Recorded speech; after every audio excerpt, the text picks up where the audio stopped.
Alright, what we're going to do basically now is we're going to show you what you can do as far as modifying a set of headers or building your own headers from scratch. I'm going to show you two ways to do that. On this particular car, since we didn't have much time, we went ahead and took a cheap set of headers, probably China made, and we made them work as fast as we humanly possibly could. Sweet Chinese imitation. Sweet Chinese imitation headers. Let's show what we did here. Basically what we did is we took this flange here, okay, and we cut it from the primaries. These are 1.5 primaries, and basically at that point we gave it an angle so that we could tilt it down, the whole orifice down. That way we could build our 2.5 mandrels to finish off our kind of semi-midsection long tube headers. So, if you're going to modify your own set of headers, a few things you're going to need are a welder. If you don't have a TIG welder, most people don't, you're probably going to be able to find a wire feed welder, and you can get one of these pretty easily. This is a 110 voltage. But basically you're going to want a MIG. A MIG welder will do fine, but like I said, I prefer TIG. Alright, to build or to modify your own set of headers, we're going to use this set of headers here as an example. It's an old set of headers off a 383 Mopar big block, or mid block as some people consider. And basically what you're going to want to do, normally you'd want to find a header that had a flange that was continuous instead of piecemeal like this one. What you're going to want to do is take your chop saw. You're going to want to position that. Now you want to be safe. We're not going to cut it to consume time. But you'd want to position it like this, of course wearing safety glasses. You'd want to cut it right there on that flange. You want to do that for every single one. It'd be kind of tricky because it's pretty large, and if you don't have a good grip on it, it can get away from your quad easily. And once you get these cut off, then you need to bolt them back onto your block. Then you'll want to take these pieces, figure out what angle you're going to need to make it fit within your frame would be here, your motor would be here, and then you'd want to do a certain cut on that. Probably would be something like that. You'd want to cut your header primaries. And for those of you who may not know what header primaries are, your header primaries are going to be these two right here. This would be your collector, and these would be your primaries. And it's a good bet on your motor for whatever your collector size is on the exhaust. You want to continue that same size all the way out. Reducing it's going to cause restriction. Making it larger is going to just make it louder. It can also windbag it and give you less torque. Alright, if you want to try to make your own header from scratch, what we're going to use as an example here as a new prototype exhaust system that Fortress Performance is creating for the Ariel Atom, Ecotech motor 2.0 with a supercharger. Basically what you'll have is you'll need to order, if you have a small block 350 Chevy or an LS1, you want to order a flange. And then basically what you'll do is you'll need to order J-bins of the appropriate size, which these would be primaries, as we discussed before. They're going to fit into your holes in your flange. Most of them are down. We've developed them this way just to make them fit very appeasing and much more pleasing to the eye. So basically what you want to do is you want to bolt this up to the motor, in this case like this, and then bring your bins down and then put them into a collector, like I said, would fit like that. And then you might want to top them off with a gasket.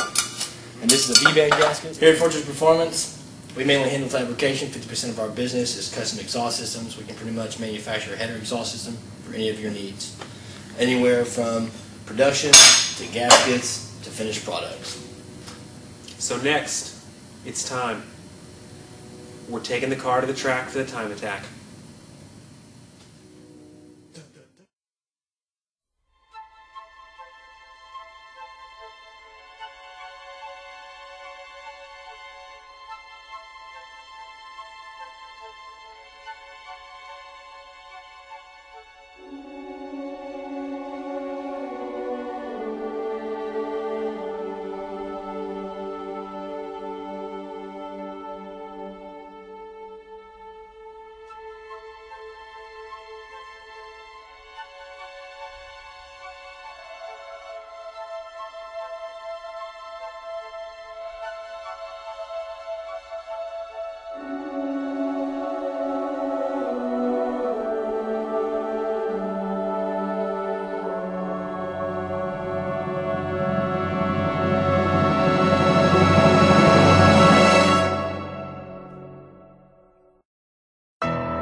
Okay, on the morning of the track day, things were going well. We got out there early and had tons of extra time to get the time attack done and spend the rest of the day getting cool footage of the car. Unfortunately, that's not how things worked out. If you remember that red wire we pointed out earlier in the film, the previous owner of this car had an electrical problem with the fuel pump and in its infinite wisdom decided to repair it by running a wire into the gas tank. This was a bad idea as it is a potential fire hazard and also prevents the fuel pump from getting an airtight seal with the gas tank. During testing of the car, everything was working perfectly, but on the morning of the track day, we topped off the gas tank in preparation of 6 hours of hard driving. When we got out to the track and took the first corner, a half-gallon of gas spilled all over the trunk. Fixing this problem took almost 4 hours, so we didn't get any of the cool Top Gear style footage we were planning.